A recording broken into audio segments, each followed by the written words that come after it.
In the hyper-realistic world of Chrono Life, a fully immersive VR MMO, power rules everything. It's a brutal game where the strong thrive and the weak are left behind. When a new player, Lee Ji-hyun, logs in for the first time, he's filled with excitement. He dreams of epic adventures, glory, and maybe even finding friends. But reality hits him like a hammer. The moment he arrives in the city, he's met with ridicule. Veteran players mock him, shove him aside, and treat him like he doesn't belong. Surrounded by elite guilds, legendary weapons, and shining armor, Ji-hyun becomes the laughingstock, powerless, broke, and completely alone. As humiliation sets in, frustration starts to boil. The game that promised freedom and wonder now feels like a prison, a rigged system designed to crush newcomers like him. Angry and bitter, Ji-hyun curses the game, his luck, and himself for ever believing he could be more. But just when everything seems hopeless, something changes. Out of the crowd steps a stunning figure, a high-level female player, radiant with power and grace. But instead of mocking him, she offers kindness. Her presence is warm, her voice gentle. For the first time, Ji-hyun feels truly seen. They walk together through glowing forests and endless fields. Her smile gives him hope. Maybe he was wrong. Maybe there is a place for someone like him in Chrono Life. Maybe, this game still has something worth fighting for. Ji-hyun tries to play it cool, faking confidence, pretending he's more than just another clueless noob. But inside? He's just happy. Hopeful. Grateful that someone, anyone, saw him. He doesn't understand why she reached out, but right now, it doesn't matter. What he doesn't know is that this peaceful moment, this fleeting warmth, is just the calm before the storm. She compliments him. And for a brief, shining second, the game feels magical again. Ji-hyun lets himself believe this is the start of something new, something better. But that illusion shatters in an instant. In the quiet of the forest clearing, without warning, she turns on him. A sudden strike, fast, brutal. Blood sprays from his mouth as his health plummets. Confusion grips him. What's happening? The girl who smiled at him now stands cold and distant, weapon in hand, her eyes void of emotion. In that moment, Ji-hyun learns the truth of Chrono Life. This isn't a game about dreams. It's about survival. And he's just been sacrificed. The betrayal is over in seconds. One moment of trust ends in a blade to the chest. As he collapses, a system message appears. Hidden quest completed. New class unlocked, Goddess of Life. Requirement, kill 1,000 players. She was never a savior. She was a predator, and he was her final target. Back at the respawn point, Ji-hyun stares in silence. The sting of betrayal cuts deeper than any wound. His hands shake. His eyes blur with tears. He heads to the blacksmith, desperate to rebuild. He tries reforging his +3 sword, it breaks. Every item, one after another, shatters into nothing. His entire inventory? Gone. $55 in real-world purchases? Erased. Ji-hyun has hit rock bottom. But this isn't the end. This is where it really begins. Now stripped down to just his cloak and underwear, Ji-hyun hovers on the edge of quitting. There's nothing left, no gear, no gold, no allies. Just shame and silence. Then, out of nowhere, someone tosses him a wooden stick. The weakest weapon in the game. A beginner's joke. A pity item. Something meant for players who don't know any better. He stares at it, almost insulted. But he has no choice. With nothing else to lose, he takes it to the forge, and tries reinforcing it. Success. He tries again. Success. Perplexed, he continues. Again. And again. No failures. No warnings. The wooden stick, this throwaway weapon, keeps absorbing upgrades like it was made for it. Something clicks inside him. A strange mix of obsession, frustration, and raw desperation takes over. He starts swinging it, testing it, checking for cracks. Every time he hammers it down, he expects it to shatter. But it never does. Hours pass. The sun begins to set. With one final strike, the hammer lands. The system chimes. He stares in disbelief.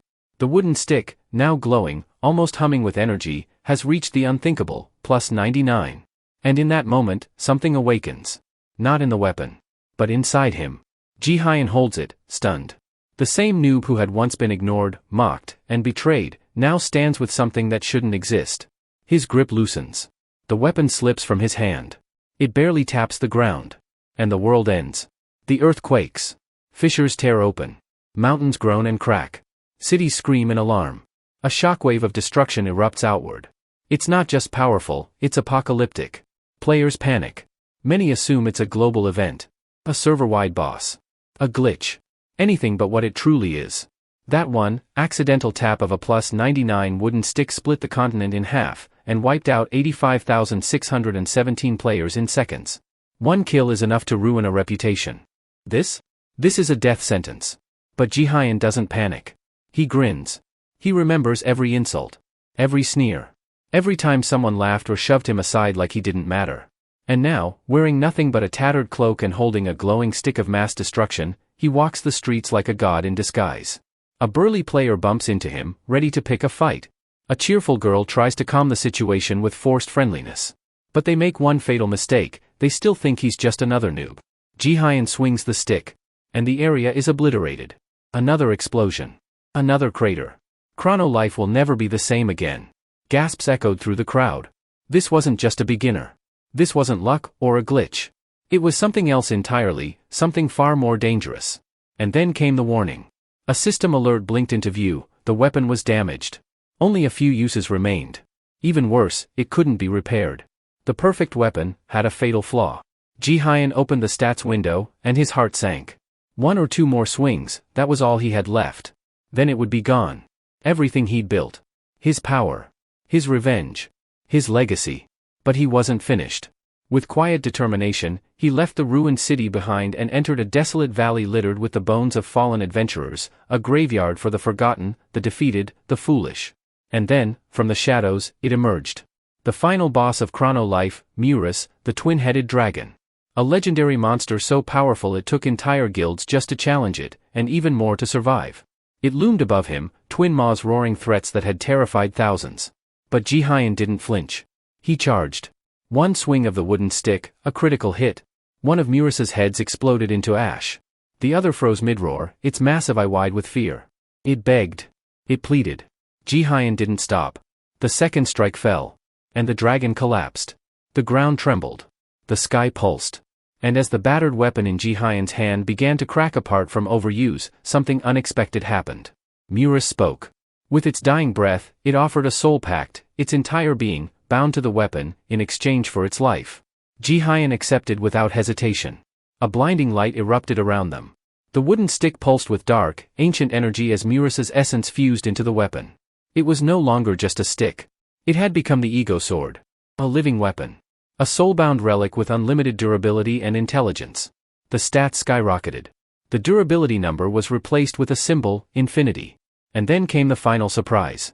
Floating beside him, a chibi version of Murus appeared, a tiny dragon head with a sharp tongue and a louder mouth, sarcastic, opinionated, and fiercely loyal only to Jihyun. As part of the pact, Murus also transferred command of the Urus Legion, a long-forgotten army of elite monsters, once sealed with the dragon itself. Now, they answered to one master, Jihyun. Meanwhile, across the world of Chrono Life, players froze as a global system alert erupted across their screens. An SS-class bounty had been issued. The target, an anonymous player. A nameless noob with a wooden stick. The reward is 10 billion gold. Because in just one day, he had killed more than 800,000 players. And he was just getting started. The game's elite can't turn a blind eye anymore. What began as a joke, a no-name player with a stick, has become the biggest threat Chrono Life has ever seen. In response, the 5 most powerful guilds come together. The Sacred Guild, led by the indomitable Sinlay Crossline. Holyland, ruled by the arcane genius known only as Abracadabra. The Righteous Bandits, commanded by the unpredictable rogue, Hong. And the Justice Guild, now under the sharp-eyed leadership of Hawkeye.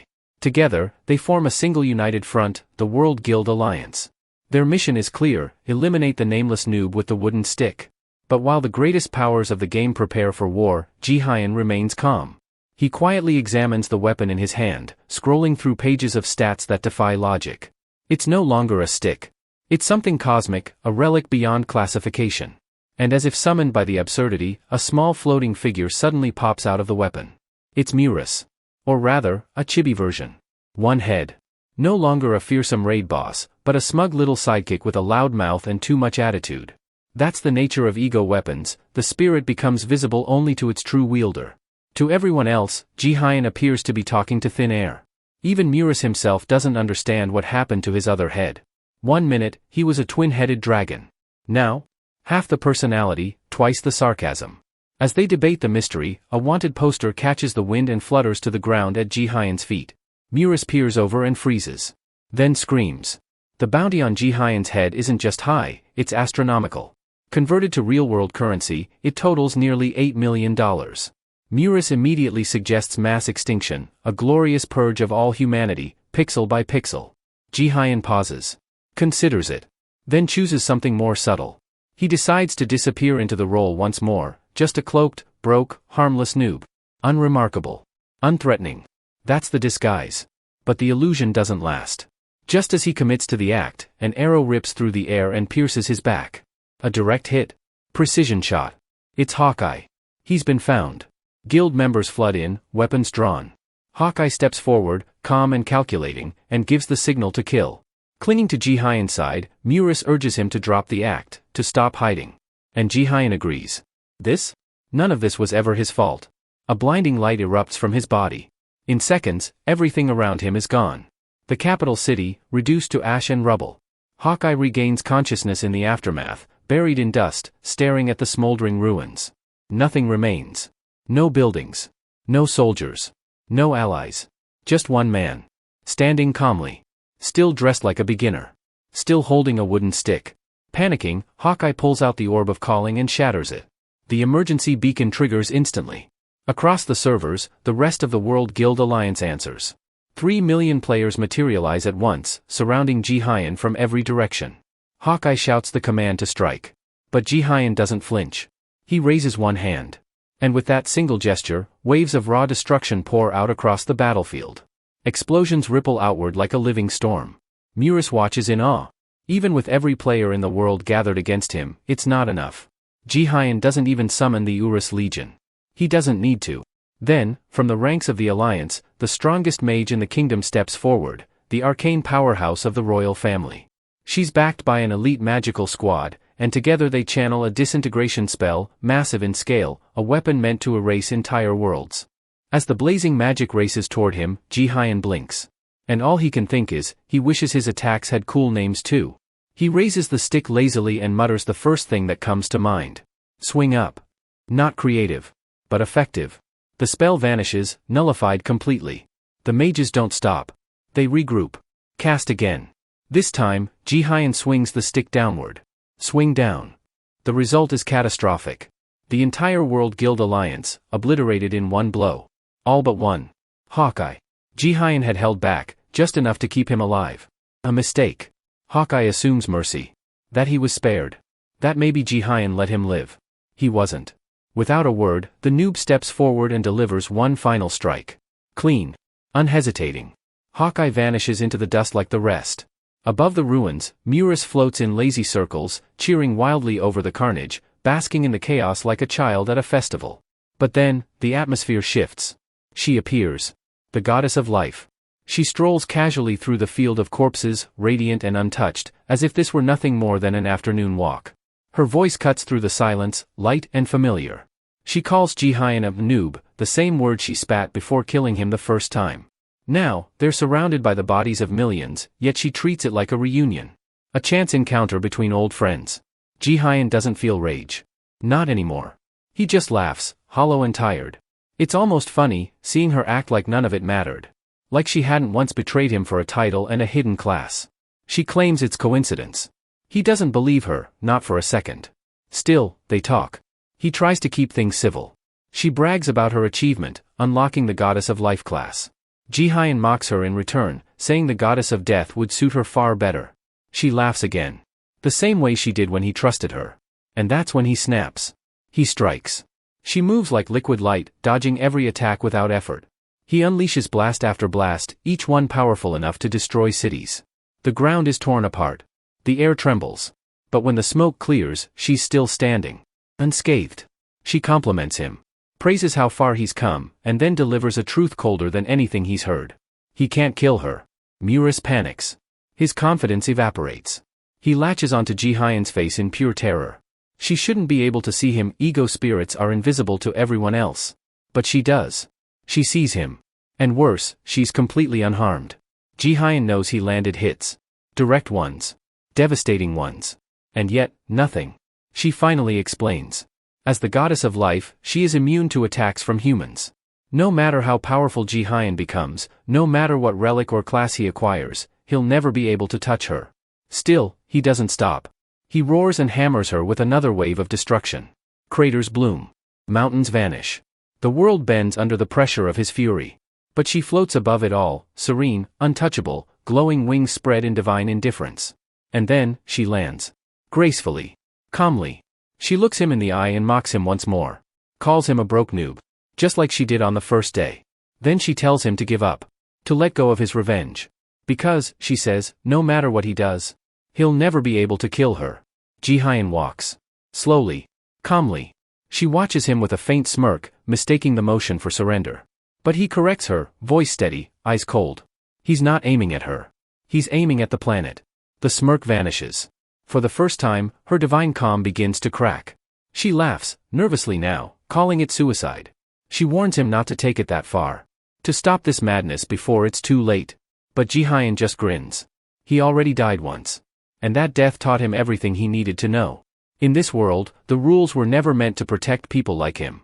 Despite her rising panic, he doesn't hesitate. Doesn't pause. Doesn't look back. With a mad grin stretched across his face, Jihyun slams the wooden stick into the ground with all his strength. The earth groans. Tremors rip through the sky. The planet screams. And then, silence. No forests. No cities. No oceans. The continents fold in on themselves. The seas boil. The crust fractures.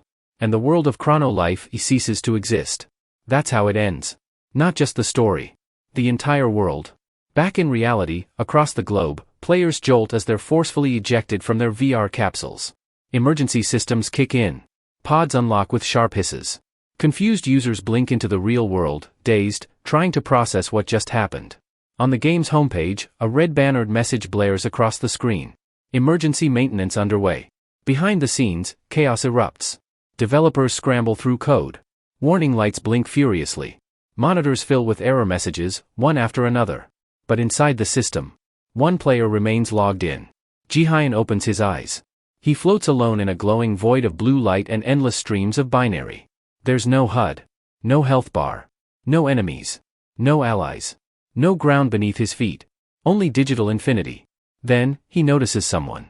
A blonde guy, dressed in plain clothes, jeans, shirts, hands in his pockets, leaning casually like this was all a game to him. He greets Jihyun like an old acquaintance, casually mentioning that the planet Jihyun just obliterated was his mother's favorite. He was a little upset about the destruction. Jihyun raises an eyebrow. He doesn't care for games. Or titles. But just to be sure, he asks. Who is this guy? The answer is simple. No fanfare. No divine lightning. Just a shrug, a name, and a casual tone. He's God. He smiles widely.